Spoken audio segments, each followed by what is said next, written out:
I'm Joshua, and I'm an INTP. And first and foremost, I would like to say thank you for viewing this video and subsequently visiting my channel. I apologize for my appearance, but I was rather unconscientious this week and did not wash my clothes. And so I have about another 30 minutes, and then I will have clean clothes to wear. But I have some place to be, so I'm on a tight schedule, so I have to get this video done now and in this state. And the topic of this video will be on intuition. And I had made a preceding video on transient hypofrontality and its relationship to intuition, and there was a great number of connective bits of information that was partitioned in between the phenomenon of transient hypofrontality, the default mode network, or the precuneus in the brain, and what we understand as intuition in terms of its propagation and things such as aha moments or insights, really. Now, that was necessary in some respects to bring forth this idea that about intuition, insofar as that there is a physiological structure to everything in which we understand about human cognition, and whatever we see in behavior and propagations of patterns of behavior and thought. And it's this idea of the downregulation of the frontal regions that I really wanted to communicate, insofar as this, that intuitive individuals, there is an analogous overlaying between intuition and openness to experience in the Big Five model and schematization of personality by way of the Big Five in inventory. So the bifurcated differing components of openness to experience would be novelty seeking and aesthetic sensitivity and intellection, and intuition finds itself on the loading of the aspect of novelty seeking and aesthetic sensitivity, or just in a broader sense, aesthetics. That is, I think, where intuition falls in respects to the innate biological fundamental elements and aspects to temperament that I'm making this I would say mapping and one-to-one correspondence between the two things. And it is why transient hypofrontality was even necessary to mention, because intuition is a rather complex phenomenon, as in it has a few different things that cluster together to give the overall impression or tendency to patternization of abstract concepts, and either the synthesis or the how should one say this? Either the synthesis or the invariant comparative linking of certain traits in terms of extroverted intuition. And I suppose that was a rather sloppy sentence. And what I mean is this: intuition takes invariant elements, the things that do not change about something, the properties at which are innate and make the essence of something, abstract those things and synthesize those things into one broad, larger categorization of a phenomenon or a thing. And what extroverted intuition does is take those invariant, innate elements to things, the essence of them, and overlays them and connects them in a functional manner, cross-contextually, on a multitude of platforms. Extroversion is functionally related in pointing towards things, to where introversion is synthesizing, deep and honing of things. It is generative in nature, introversion, to where extroversion is much more licensing and functionally geared. It does things and acts on things rather than being the thing that comes up with the things.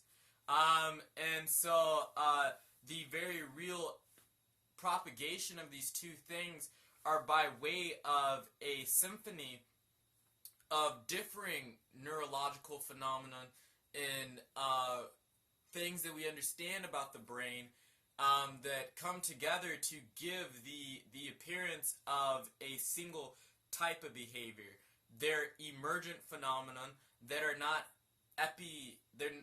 epiphenomena, but that are fundamental to the core tenets and aspects of biologically determined things, very really.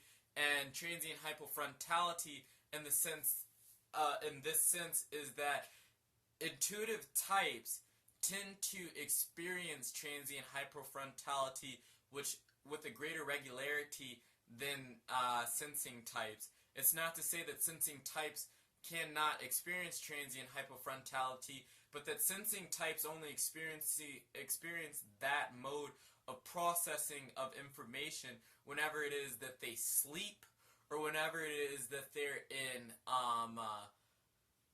down-regulated situations. They do not have the activity of working memory and the memory modes of network active and at play, while the default mode network is active and working and at play, to where the intuitive type has both working simultaneously with a disposition to less fidelity of the frontal regions of the brain, which is why transient hypofrontality has to be associated with the phenomenon of intuition very really. And it's to say this, that intuitive types are passive, as in they're prone to phenomenon such as daydreaming. They're prone to phenomenon such as loose associations, and they're prone to being susceptible to a greater I would say body of information that's being pulled in from the environment. They very much are drinking in their experience, but they're drinking in their experience for a number of reasons. One, because the default mode network is on, and that thing tends to make synthetic patternizations of information, as in it does not necessarily it pays attention to meaningless information, essentially, is the best way I can say it. So Scott Barry Kaufman is a neuroscientific researcher who does a lot of research on creativity and imagination, and he is responsible for a study of taking what researchers consider highly creative people in terms of their neurophonology, and then highly intelligent people in terms of their neurophonology, as in one group loaded really high on IQ and one group loaded high to moderate on IQ, but loaded really high in the aspect of divergent thinking and loose associative conclusions. Just that loose associations and divergent thinking patterns were very pronounced in these individuals, and they could load high on IQ and could load moderately on IQ. But then the other group, the control group, was a just very cognitively robust group, to where they just strictly loaded high on IQ. And this is where the bimodal, or the divisional dichotomy, is broken up in openness to experience, because intellect is considered a factor of openness to experience, but one can load high on intellect and not necessarily load high on aesthetics. And this group did not load high on aesthetics, but just intellection. And so Scott Barry Kaufman set them in front of a screen where there was a element of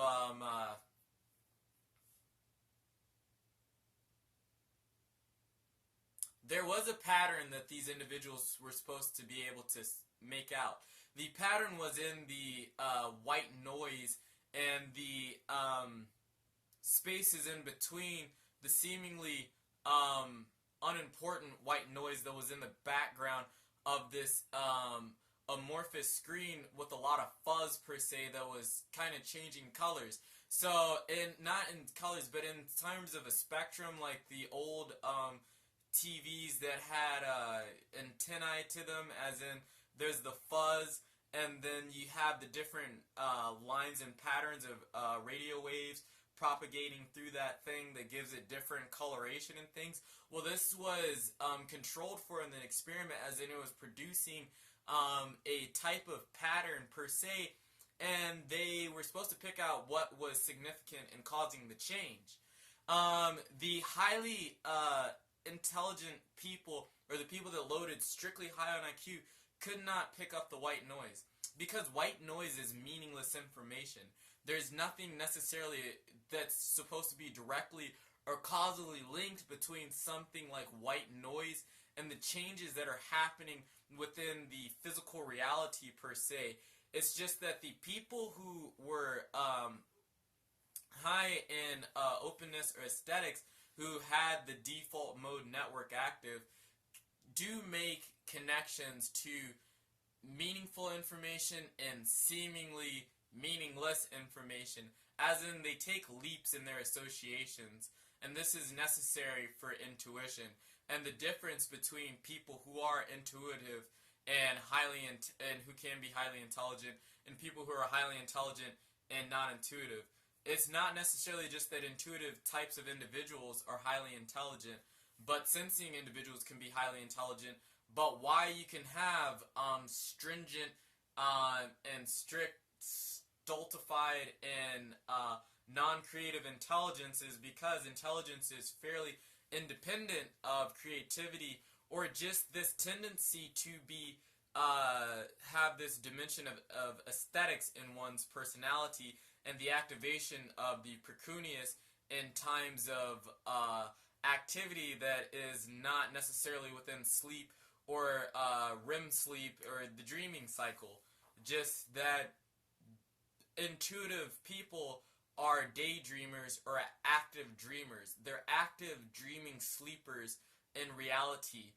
We walk around and we are just as much a part of the imaginative world in the immediate sense as we are a part of the real world in the living ground contextualized sense, and why we seem to be pretty eccentric and flippant to a lot of other people, because we are fundamentally different individuals than they are sensing types. They just don't experience the world like we do in this way.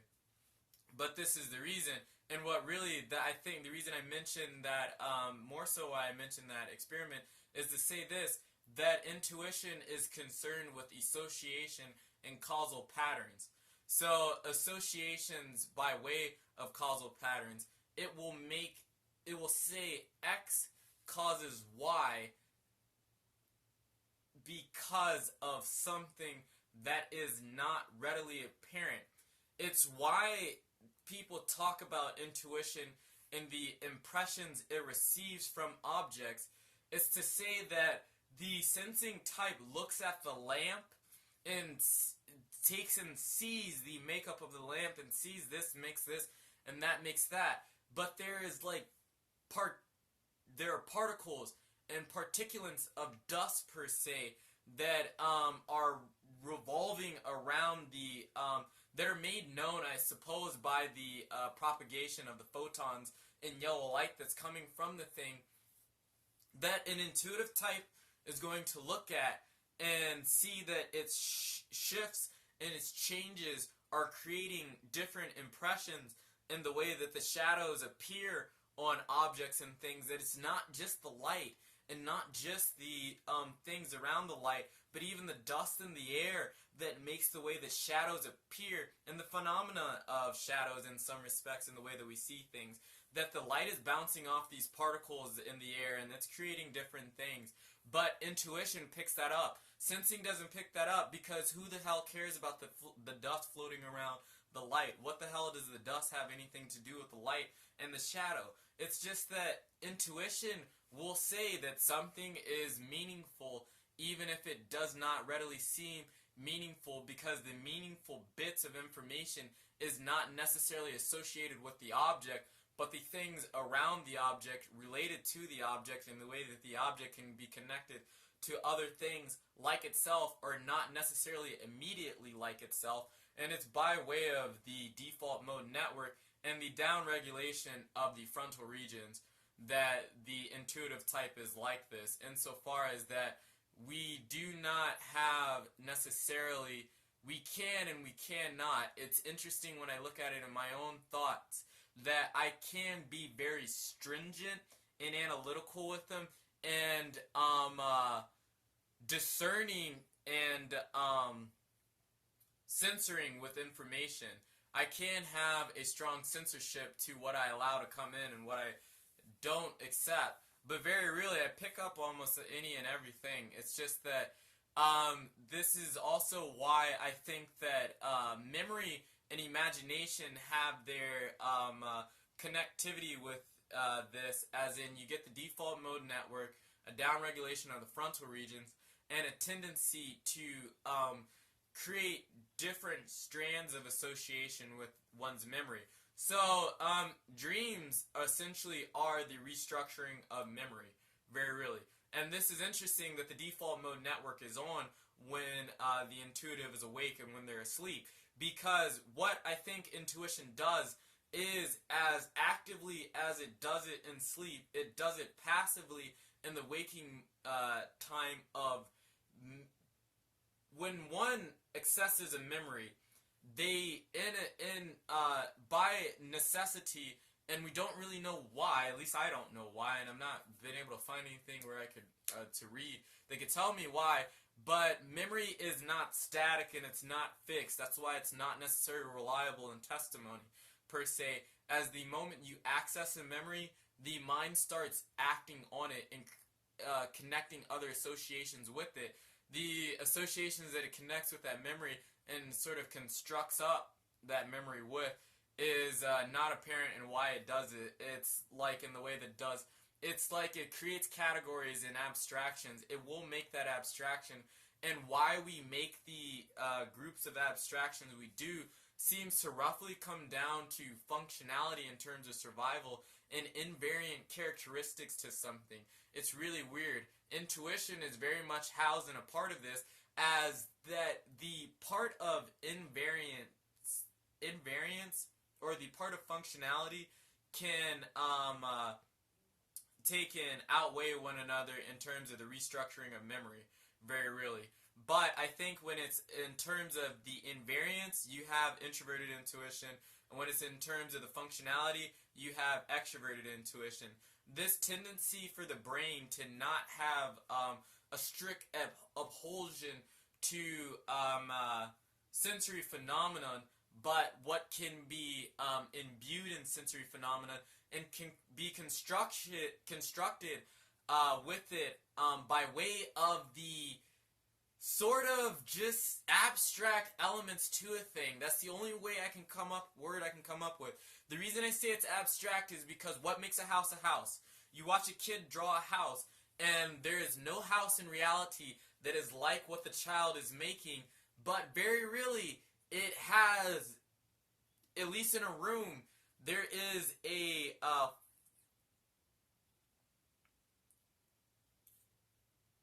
cube-like structure to it, insofar that it has walls on every side of it, that it does have a roof, and that it has windows per se for light to come in, that it is something that we dwell in, but it has platonic forms as its structure per se, and we, like, it's a house, but it's not a house, very really. And that's introverted intuition in a strong sense. But extroverted intuition says, what else is like a house? Because we use a house for dwelling, so we can make caves houses. You could live under a rock, essentially, because bugs live under a rock, and so it's dwelling. So those things are houses. Or a house could be a shoe, very really, because if the shoe's big enough, or if something's small enough to fit in the shoe, like a mouse per se, it becomes a house. That's extroverted intuition, very really. And it's this tendency to be flippant with associations and very really make up abstractions. And however one loads on the tendency towards functionality or invariance, the synthesis of invariance is what determines whether one is a dominant extroverted intuitive or dominant introverted intuitive. Now, to say this, that very really intuitive types, we are open to experience, and that there is just this constellation, as in you do have a downregulated frontal region, so you will be looser in the associations you make. You do have a tendency more towards metaphor than the average person. You will be far more liberal in your political leaning. You will be just have a less tendency to latent inhibition. There's a lower tendency of inhibition in an intuitive type, as the phenomena of vujade is very real to intuitive types, because you can look at something you've seen your whole life and look at it one day and it'd be completely different from how you ever saw it before. Because that's intuition, and it's very strange in that way, as the reconstellation of memory and the tendency to associate memory with the now and be constantly in this process of reconstructing memory and using expectation very really as the next piece is very different from how most people are set up. The tendency towards patternization is something that is ubiquitous in human beings, and every function does a type of patternization or looking for patterns or making of patterns. But intuition very really makes the Tacitus element of expectation up and sends the individual out into the world using expectations as a license or a tool to probe reality with in some respects, as in your gut tells you things because there very really is an impression of feelings or experiences, or even how I can think of classic physics problems. In some respects, I can imagine them in my mind because I've been in a car or I've been in a roller coaster. I know how the world acted on my body in some respects, and I collected those things, and I kept them in a little storehouse called introverted sensing, and that stuff is given up to extroverted intuition to do things with, very really, and that's what makes up intuition, as in downregulation of the frontal region, tendency towards loose associations, low levels of latent inhibition, and a leaning on the aggregation of the trait of expectation per se. And I think very really this is what intuition is, and why it's an emergent phenomenon very really, rather than just any one central localized phenomenon of something in the brain. But that's on intuition, and I'll do another video on intuition, as I want to continue to build on this model and get into some finer details. But thank you for watching.